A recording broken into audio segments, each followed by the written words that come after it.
अकबर का साला हमेशा से ही बीरबल की जगह लेना चाहता था। अकबर जानते थे कि बीरबल की जगह ले सके ऐसा बुद्धिमान इस संसार में कोई नहीं है। फिर भी जोरू के भाई को वह सीधी ना नहीं बोल सकते थे। ऐसा करके वह अपनी लाडली बेगम की बेरुखी मोल नहीं लेना चाहते थे। इसीलिए उन्होंने अपने साले साहब को एक कोयले से भरी बोरी दे दी और कहा कि जाओ और इसे हमारे राज्य के सबसे मक्कार और लालची सेठ दमड़ीलाल को बेचकर दिखाओ। अगर तुम यह काम कर गए तो तुम्हें बीरबल की जगह वजीर बना दूंगा। अकबर की इस अजीब शर्त को सुनकर साला अचंभे में पड़ी डेच गया। वह कोयले की बोरी लेकर चला तो गया, पर उसे पता था कि वह सेठ किसी की बातों में नहीं आने वाला, ऊपर से वह उल्टा उसे ही चूना लगा देगा।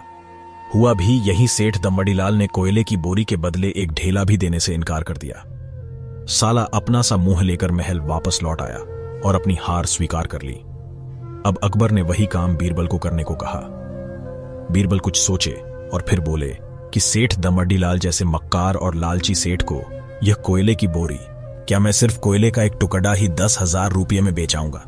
ये बोलकर वह तुरंत वहां से रवाना हो गए। सबसे पहले उसने एक दर्जी के पास जाकर एक मखमली कुर्ता सिलवाया, हीरे मोती वाली मालाएं गले में डाली, महंगी जूती पहनी और कोयले को बारीक सुरमे जैसा पिसवा लिया। फिर उसने पिसे कोयले को एक सुरमे की छोटी चमकदार डिब्बी में भर लिया। इसके बाद बीरबल ने अपना भेष बदल लिया और एक मेहमान घर में रुककर इश्तिहार दे दिया कि बगदाद से बड्ढे शेख आए हैं जो करिश्माई सुरमा बेचते हैं, जिसे आंखों में लगाने से मरे हुए पूर्वज दिख जाते हैं, और यदि उन्होंने कहीं कोई धन गाढ़ा है तो उसका पता बताते हैं। यह बात शहर में आग की तरह फैली। सेठ दमड़ीलाल को भी यह बात पता चली। उसने सोचा जरूर उसके पूर्वजों ने कहीं न कहीं धन गाढ़ा होगा। उसने तुरंत शेख बने बीरबल से संपर्क किया और सुरमे की डिब्बी खरीदने की पेशकश की। शेख ने डिब्बी के 20,000 रुपये मांगे और मोल भाव करते करते 10,000 में बात तय हुई।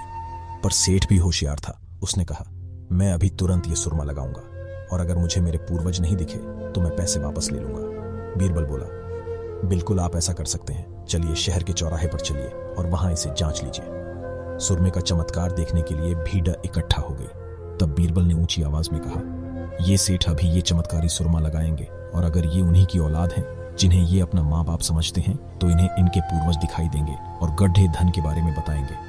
लेकिन अगर आपके माँ बाप में से किसी ने भी बेईमानी की होगी और आप उनकी असल औलाद नहीं होंगे तो आपको कुछ भी नहीं दिखेगा।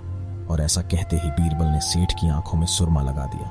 फिर क्या था, सिर खुजाते हुए सेठ ने आंखें खोली। अब दिखना तो कुछ था नहीं, पर सेठ करे भी तो क्या करे। अपनी इज्जत बचाने के लिए सेठ ने 10,000 बीरबल के हाथ थमा दिए और मुंह फुलाते हुए आगे बढ़ा गए। बीरबल फौरन अकबर के पास पहुंचे और रुपये थमाते हुए सारी कहानी सुना दी। अकबर का साला बिना कुछ कहे अपने घर लौट गया और अकबर बीरबल एक दूसरे को देखकर मंद मंद मुस्काने लगे। इस किस्से के बाद फिर कभी अकबर के साले ने बीरबल का स्थान नहीं मांगा।